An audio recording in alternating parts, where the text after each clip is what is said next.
There is a growing generational divide within Catholicism, particularly between Gen Z and the baby boomers. It's becoming more and more confrontational. At least that's what I've noticed. Can this divide be healed, or are we going to be stuck with it? That's what I want to talk about today on Crisis Point. Hello, I'm Eric Sanders, your host, editor-in-chief of Crisis Magazine. Before we get started, I just want to encourage people, as always, smash that like button, subscribe to the channel, let other people know about what we're doing here. I really appreciate you do that. Also, go to crisismagazine.com, put in your email address, and we will send you our articles every morning, usually 2 a day at 9 a.m. Eastern Time. But the other big thing I want to say, this only happens twice a year. We are doing our fundraising campaign. We do this twice a year. I don't like to ask for money all year round. I think that gets annoying. People don't like that. But at the same time, we do have to raise money. We have nothing behind a paywall at Crisis. Every single thing we do is offered for free. Everything you podcast, you listen to, watch, read, whatever the case may be, it's all offered at no charge. But obviously, we have to pay the bills. So I really appreciate it. If you go to crisismagazine.com right now, you will get a pop-up. We're doing our fundraising campaign. In fact, today on Giving Tuesday, December 2nd, 2025, if you donate today, it will be doubled. Your donation will be doubled. We have a generous donor who offered to double it for Giving Tuesday, up to, I think, $15,000. So I really appreciate that. Like I said, I don't like asking for money, but obviously we have to do it every once in a while. So please donate to our fundraising campaign.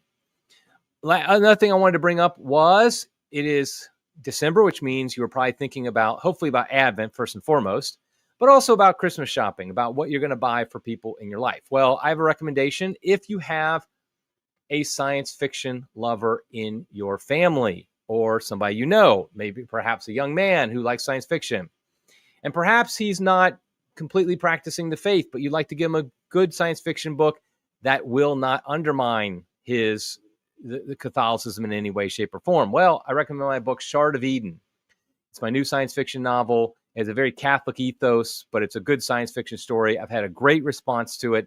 If you go to shardofeden.com, you can order it direct. You can order it from Amazon, a link there, or directly from me, a signed copy. I actually have a copy right here in my hands, which is a little bit rare lately because they've been selling, to be honest, they've been selling so well, I keep running out of copies.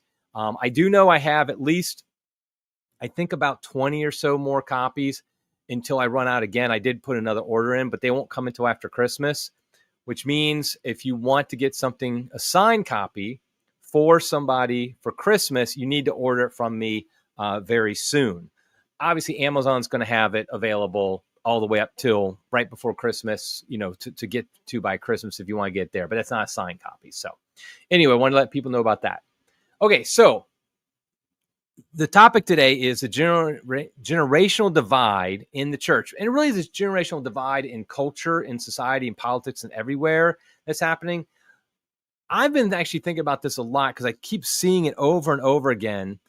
I wrote an article last week, editor's desk at Crisis Magazine, called Boomers, Doomers, and Zoomers, I think it was, or maybe it was Boomers, Zoomers, Doomers. Can't remember the order I put it in.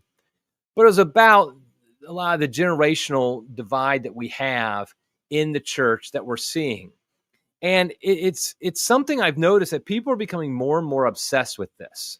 And it's been around for a while, this idea of what generation it is. I'm Gen X, just to put my cards on the table. I'm Gen X.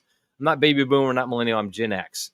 And so, I've been aware of that for a very long time, but people are getting more and more kind of hardened in their identification with their generation and the idea that they're so different from every other generation. And it really is creating a divide. Now, one thing I do want to say is, just at the outset, this is something my wife often says, and she talks about a lot in the divide between men and women. She says, that feminism has brought about. And she likes to say, anything that divides people is from the devil. If something's dividing people, in the sense that we're talking about here, we're not distinguishing between people, but really dividing them, putting them at odds with each other, pitting them against each other, that's going to be from the devil. And she talks about in the context of, say, feminism has done that in putting a divide between men and women instead of recognizing their complementarity and how they should work together. Well, the generational divide, I feel like, is very similar.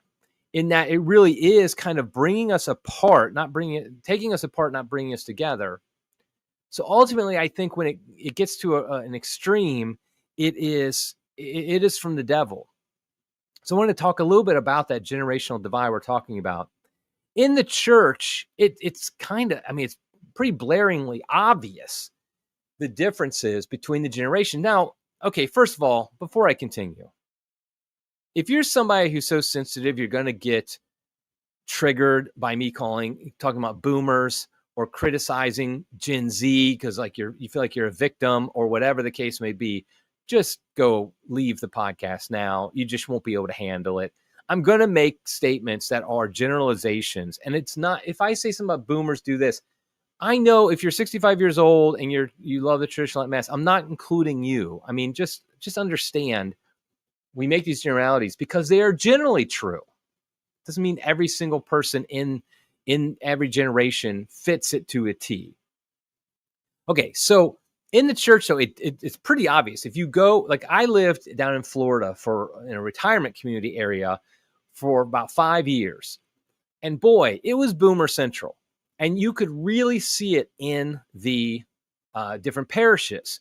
In fact, that is what got me to start going to a traditional Latin Mass was because we had young children. We weren't boomers. And every parish we went to nearby was Boomerville. And we didn't want to raise our kids in a parish like that. And by Boomerville, I just simply mean it was what you'd expect. The 1970s flavored liturgy with the terrible music, the insipid homilies, the focus on things like, like having felt banners, just ugliness, ugly architecture, all that stuff. We just were like, we can't handle this. Our kids are not going to be raised in the faith well if we are going to a boomer parish. So we're like, well, there's a Fraternity of St. Peter parish not that far away. I guess we'll try that out. And that's when we first started. This is like 15 years ago now. We first started going to the traditional Mass. It was simply because we were trying to avoid Boomerville. And the other reason was like we started going to that parish because we knew that's where the homeschool families were. That's where the kids were for our kids. And that really is kind of a microcosm of what's happened in the church, at least in America, is the baby boomer generation is very much still focused on, they love their kind of anti pre-Vatican II. Anything before Vatican II, they're allergic to. The music is straight from the 1960s and 70s. The message of like ecumenism above all else, interreligious dialogue, all religions are equal. It's all there. But if you go to the traditional Latin Mass, it's a lot more young families, young people, and that's still true today. In fact, my parish, it's just a case in point. When I showed up for Mass on Sunday, this past Sunday, the line for confession was about 15 to 20 deep, and I noticed something that most of the people in line, in fact, I counted because it struck me so much. 12 of them were young men. And by young men, I don't mean, young teenagers there because their parents had them in line. I'm talking about 20-something men who lived, nobody was telling them to go to confession. But they were predominantly what was made up the confession line was young men. And this is something that you hear over and over again, the demographics of more traditional parishes, more conservative Novus Ordo parishes, they're much more dominated by young people, whereas the parishes that are very much still kind of riding the wave of Vatican II, they're much more predominantly older parishioners. There's this extremely strong generational divide inside the church. And it is reflected also in wider society. I mean, ultimately, the younger Catholics, the Gen Z, very much reject boomer Catholicism. But what's interesting is they're not the same. It's not the same as like people my age, Gen X, and maybe even a little bit of millennials. They're not invested in the old battles. Like I have spent a large amount of my adult Catholicism, which is my only Catholicism because I converted as an adult, but I've been Catholic for 30 years now. A large amount of my kind of debates that I've been involved in, discussions I've been involved in, have revolved around Vatican II and all the things that kind of revolve around Vatican II. So the debates that kind of were generated by that, debating the council itself and how much it had to do with the loss of faith, debating the liturgy that, changed after Vatican II, all the changes. It seems like a lot of the younger people just don't care about those debates. It's not that they don't care about the faith. They just don't care about those debates.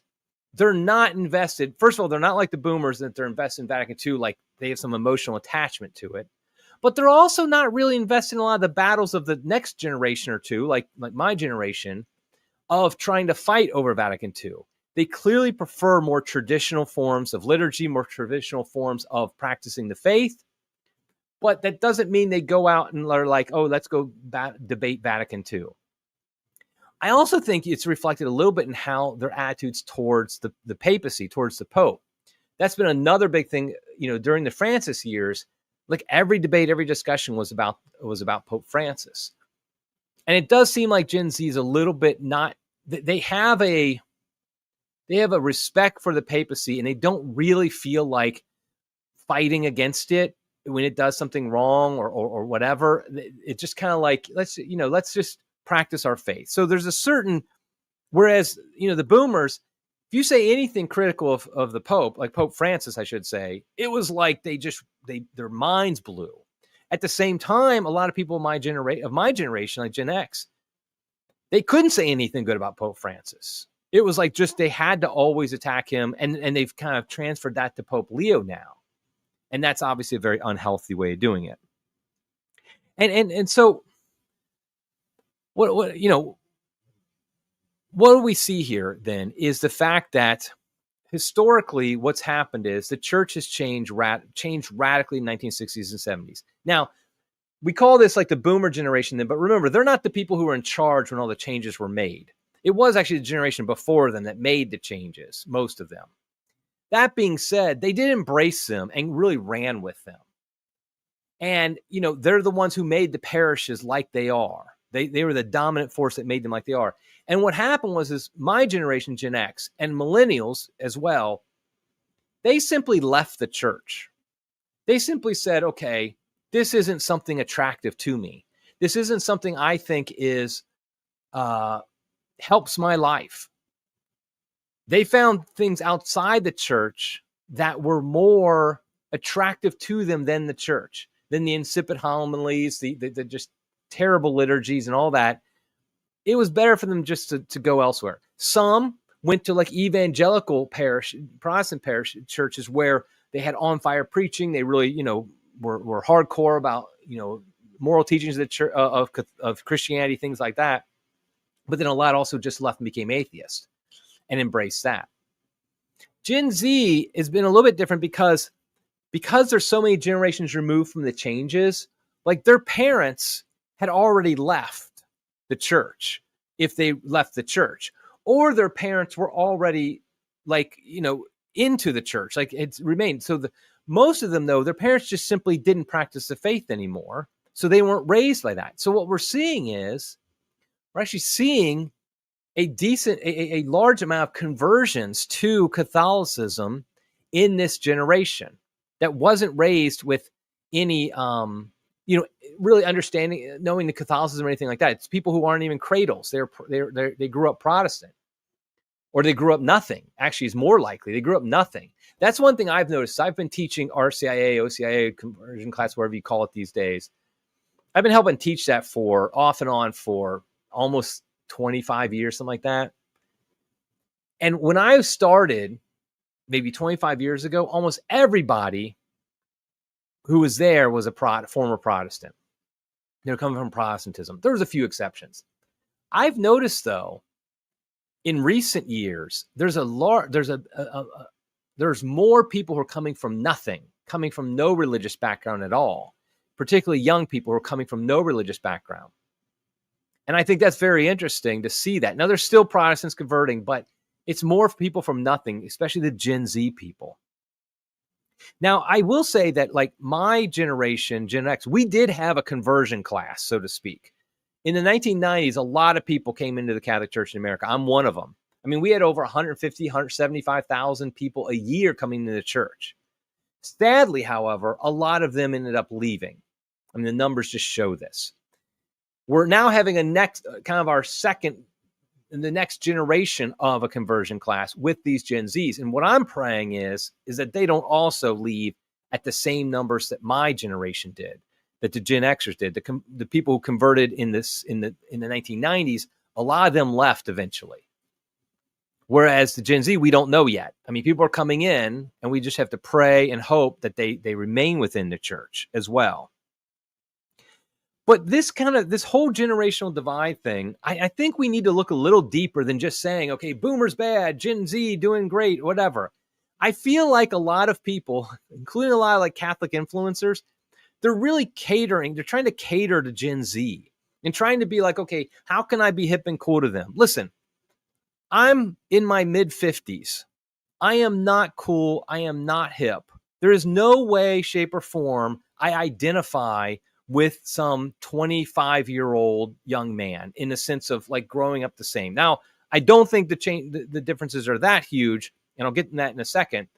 But I'm not going to try. I'm not going to be the hello, fellow kids, or whatever the meme is. I should have got that so I could pop it up on the screen, that meme. There's just no, it's silly to do that. And so I want to go a little bit deeper, though, and talk about the generational divide and kind of what it means and how we should, Catholics, look at it. Like I said, if it's a divide, it's from the devil. So this generational divide is something the devil, at the very least, uses to pit us against each other. And that's what I'm more concerned about, is how we're pitted against each other by generation. Because that's just, the devil's going to do that. He's going to find, okay, men and women, pit them against each other. Different age groups, pit them against each other. Black and white, pit them against each other. That's what he does. And he's doing that with the generations. The first thing we have to recognize is that generational divide is a new thing in history. Do you think there was much difference between somebody in 1350 and born in 1390? Do you think they were 40 years when they were born? Do you really generational divide? I mean, the phenomenon teenager modern. There was no such thing as a teenager 200 years ago. Yes, there were people who lived who were in their teens. Obviously, there's 14-year-olds back then, but they weren't teenagers as a sociological kind of concept we have now, in that there's some unique age group that is nothing like anybody else. No, you know what they were taught to be? They were taught to be adults. When they might be young adults, but they are taught to be adults. That's something I've always thought in my own parenting. I've tried to do is like, I'm trying to raise these kids to be adults. I'm not trying to, emphasize their teen years. I want them to be good and strong adults one day. And that's what it's geared towards. And so 200 years ago, 15-year-old kid, young man, you know what he was doing? He was helping out around the family farm as much as, and probably more than anybody. And he was working his tail off every day. And he wasn't saying like, oh, I'm going to spend my time playing video games or whatever the case may be. So there was no generational divide. And but that generational divide we have now, that sociological construct of this, baby boomers, Gen X, millennials, Gen Z, Gen Alpha, I think is a new one. We act like as if people of one generation can simply not understand people of another generation. Now, there is some truth to that. The devil always uses some truth when he wants to do his will. But the fact is, the human condition remains the same. The human condition today is the same as it was 50 years ago, 500 years ago, 5,000 years ago. We are made in the image of God. We are fallen creations. We desire the same thing. We desire to be fulfilled by God, by the true, the good, the beautiful. That is true whether or not you are 25 or 55 or 75. The human condition is the same. But we act as if growing up, if you grew up in this century, for example, if you were born after 2000, it's somehow there's no way anybody born before that could even begin to understand your life experience. And that's just simply not true. It is true that Gen Z in particular has some unique life experiences, that some unique challenges. I mean, I think I've talked about a lot. My book, Moral Money, goes into this. I'll pull it up for those watching. Moral Money goes into this. our monetary financial system has really put Gen Z behind the eight ball. There's no question. It's geared. It's basically our monetary system is like basically how do we make boomers rich and keep them richer, and how do we have Gen Z pay the bill? I mean, that is true. And so they do have some things. But the truth is, like, when I was, that age, 30 years ago, when I was in my 20s, it was different financially than my own father when he was in his 20s and 30s. Like, he bought a house. I think I've said this I think he bought his first house for like $8,000. And I think our first house, we paid it was like almost $200,000. And now it's like, no, it was less than that, like 152, no, something like that. I can't remember now exactly what it was. And now, of course, a lot of Gen Z, they can't find a house for under 200 or like 300, something like that, because of the monetary system. Also, I think one big factor, that is unique to Gen Z, they were locked down in high school. They were locked down in college and high school, and that had a tremendous effect on them. They were basically told, everybody you see could be a vector for disease and death. You got to mask up. You can't show your face to anybody else. You have to remain behind closed doors. You can't go interact with people in real life. Everything will be on a screen. I mean, already things were on a screen, but now it's like you're forced to be on a screen. So no question that that's the case. Plus, Gen Z's had to deal with the relentless wokeness of our culture. I think this is particularly true of white young men. They have been told from birth, subconsciously, consciously, everywhere, that white men are the cause of all problems, the cause of all evil. I mean, find me a commercial where a white man isn't the dummy in it, isn't the, being taught by the smart black person or smart woman or something like that. Find me the television show or movie that presents the white man as, something to be admired, especially the white father. Just is never always something's wrong with them. And they had to grow up with this. That being said, we're still human beings with created basically the same way. And so this human experience is still the human experience. Gen Z, you can learn from your elders. Every time you hear a criticism from an older person, if you react by saying, okay, boomer, that's really a problem on your end.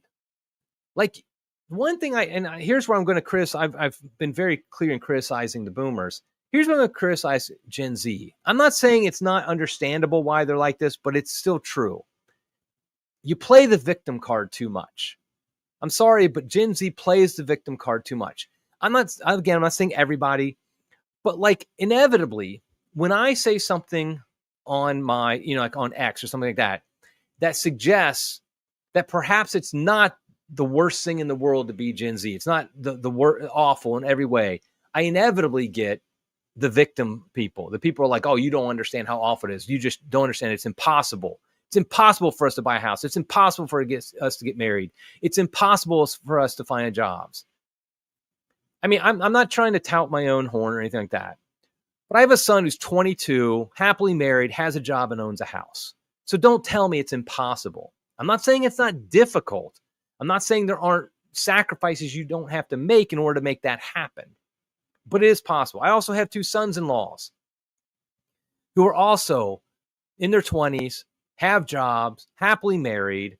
One owns a house. One's about to buy a house. I mean, and we're not talking. They're not getting all this because they inherited $1 million or something like that. So it is possible, first of all, to find a spouse, to get a job, and even to buy a house in your 20s. It might not be as easy as it was in my day, and it wasn't as easy in my day as it was in my dad's day, but it is possible. So don't play the victim all the time, because what happens is when you play the victim, you aren't willing to listen to constructive criticism, to actual wisdom. Now, here's the thing that we need to understand. Healthy societies revere their elders. A healthy society reveres its elders. This is also a very Catholic way of thinking as well. Catholics believe in tradition. What is tradition? It's receiving what's been handed on to us by our elders. Now, the problem is, and I'm sorry, boomers, but you just a lot of blame does lie at your feet. And for those good boomers out there, people who are baby boomers who are great, God bless you. I know you fought the good fight. It's not your fault for all of it. But the fact is that what happened was, for probably the first time in human history, a generation decided not to grow up, decided not to be elders. I know people in their 60s and 70s who act as if they still think they're like in their 20s. They're still like they're like, I can't believe I'm in my 70s, and they act like they're in their 20s or 30s. And when you have a generation that refuses to grow up, they don't become that elder generation passing on wisdom to the next. In fact, what they do is they are just narcissistic, looking at themselves. You see this in the financial situation. I'll bring it up again. Baby boomers think they did great because their houses, their net worth is so much, because they bought a house at, let's say, $50,000, and now it's worth $1 million. The problem is they've screwed everybody younger than them, because now somebody's got to buy that house for $1 million. That really is a $50,000 house. But because of our fiat currency and the way, and so many different ways, recent housing prices have gone up. You think it's some great investment, but really you just got lucky in when you bought your house, and that's all it is. There's no wisdom there. And so what happened was when they basically didn't pass on wisdom. In fact, not only that, but starting in the 60s and 70s, they lied incessantly to the next generations of what it means to be happy, what it means to be holy, what it means to be, live a good life. I mean, think about all the movies, all the slop that's out there, in which they say basically the good life is just, looking out for yourself, pray, love, and eat, or whatever it is. When they're not really praying, they're just going and traveling and living for themselves. I mean, how many movies are based upon somebody basically leaving their spouse to go because they need to be fulfilled? They have to look after themselves. And so we've been lied to by our elders. And so it's very difficult for us to trust them. And Gen Z, I think more than Gen X and more than the millennials, they were one of the first generations to say, something, you are lying to us, and we're just simply going to ignore you now. And we're just simply not going to listen to you anymore. And that's very good in the sense that they're not listening to lies, but it's very bad in the sense that they don't have elders to kind of help them and give them wisdom and to challenge them when they might go off on the wrong path. So what we really need to do is we need older people, and that's like myself, people like me, to not lie to the younger generation, to pass on wisdom to the younger generation. And we need the younger generation, though, not to call every bit of wisdom we pass on a boomerism, or basically just say you're a boomer and ignore what we're saying. And in the church, this is the challenge. This is the real challenge, because here's the thing. In my entire life as a Catholic leaders have basically tried to cater to the youth. They have spent so much time and energy on youth programs that are all based upon the same premise, which is let's make everything relevant to the youth by making it exactly like everything else they consume. I had my podcast with Trent Horn, my debate about this, where I was saying I really just think most of those are a waste of time. In fact, they're counterproductive. They're harmful. So it's like we've done this. So the church, that's been their thing. And I do think that's a mistake. I don't think we should do it with Gen Z as well either. You know why? One reason is because Gen Z will grow up. They will become 30 in their 30s and 40s, and they will no longer have the same ideas of what it means to be, what it means to live a good life and what's true and stuff like that at that age as they do in their 20s. Anybody who's in their 40s knows you've changed your opinions on many things. You've grown wiser, hopefully more mature. Certain things that you were attracted to in your 20s, you're not anymore, and vice versa. And so when the church constantly is like, hey, let's make everything for young people, all you get, it's like a cycle that always fails, because eventually they stop, that becomes unfashionable. The church is always behind the times on that. And so it doesn't really reach it. And so what the church needs to do is not cater to Gen Z, but it does need to listen to them. This is, let's do synodality for once. Actual synodality. Understand, like, our emotional attachments, like the boomers' emotional attachment to Vatican II, and Gen X and even millennials' emotional attachment to the battles around Vatican II. They're just simply not helping. I'm not saying we never have discussions in which we explain the history of why we are where we are today. It's important to know the history. It's important to know, like, for example, why is the Bishop of Charlotte hate the traditional Latin Mass and attacking it so much? There's a history behind that. We do need to understand that. But we should be more, I think, emphasizing, we should have been doing this from day one, to young people, the truth, the beauty, the goodness of traditional Catholicism. That the traditional Latin Mass, for example, why it is so beautiful, why it is so true, why it is so good, why traditional spirituality, why the saints and the doctors of the church, people who have come before us, why we should listen to them, why we should follow in their footsteps, not the footsteps of people who decide to break with a tradition in the 1960s, but instead recover it. Not to go back to the 1950s either, because the 1950s aren't like some idealized age either. It's more to say, okay, we're going to take all this stuff we've learned from the past, from 2,000 years of tradition. We're going to apply it to today. We're not going to be stuck in the 1970s, either fighting against it or embracing it.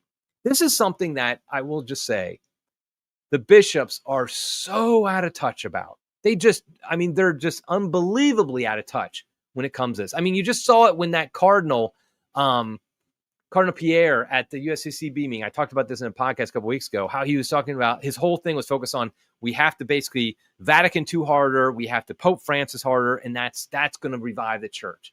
Nothing could be further from the truth. That is like a plan to wipe out the church, would be to do that. They're so out of touch. What we really need to do is, and this is something, by the way, for those who might be thinking, Eric, well, haven't you been pretty much, fighting these battles and that been consuming you for a long time? Yes. And that's what I'm saying is I feel like that time has passed. Of course, I'm still going to talk about things and still be involved in discussions that revolve around changes after Vatican II because they still impact us. But I do think the days of let's just talk about Vatican II more and more, let's just talk about all the battles, I do think we should start moving away from them and be much more directed towards, okay, what is the path to the future? A traditional future, a blast from the past, so to speak, Back to the Future, whatever you want to call it, whatever movie you want to bring up here. I think if we're faithful to tradition, what happens is we attract people of goodwill, all people of all ages of goodwill.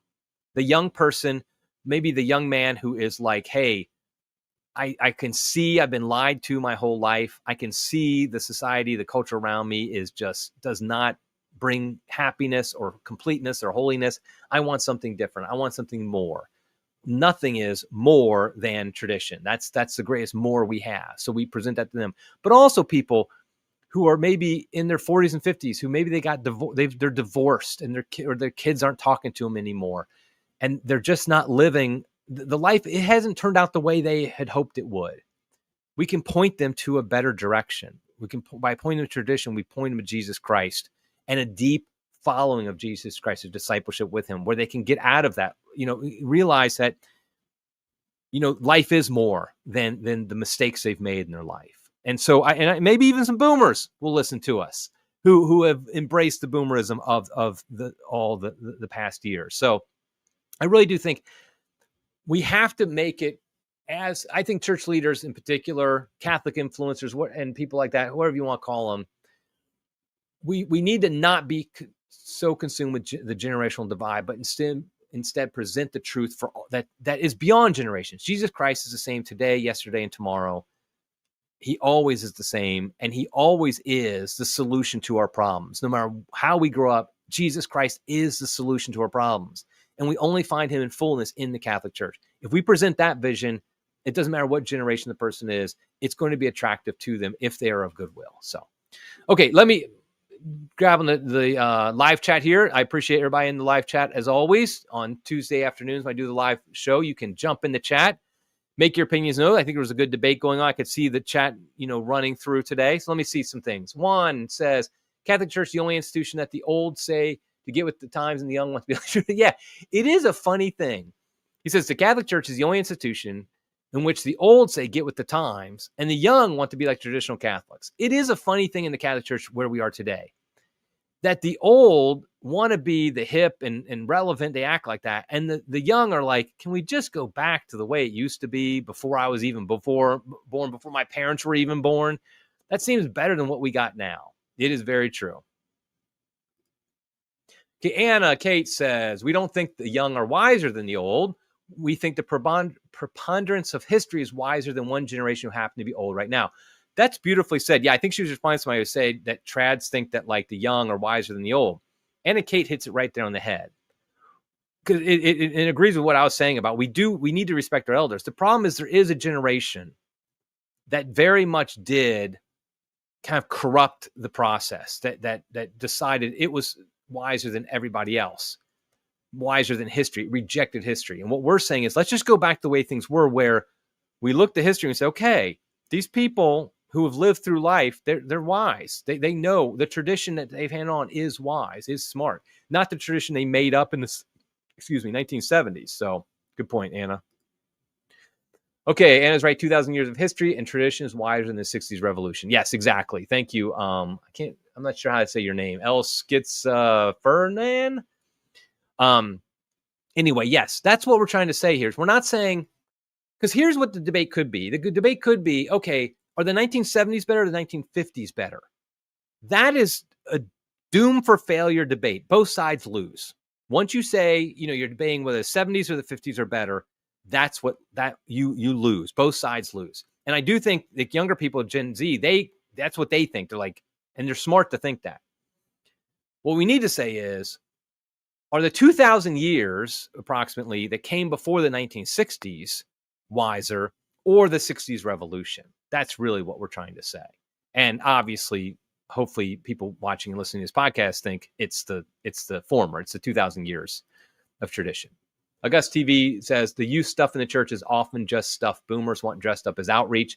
The real youth mass is the TLM, and we know how they feel about that. Yeah, I mean, that is basically been true for a number of years now, where the mass you're going to find with the most youth is going to be a traditional Latin mass, or at the very least, a very tradition-coded Novus Ordo mass. And the perpetual youth ministry just needs to end. It just is not, it just isn't a good thing for the church overall. Because honestly, youth ministry is one of those divides I'm talking about, where it separates people, where it really shouldn't.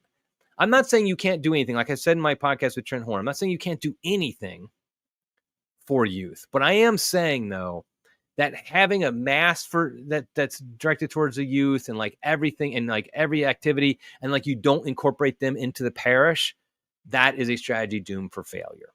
And we want, I'm just saying, as the great philosopher Rodney King said, can't we all just get along? That's basically my message here. And also, let's listen to the wisdom of our elders. And yes, that does mean for Gen Z people, it might mean millennials and Gen X's and even some boomers.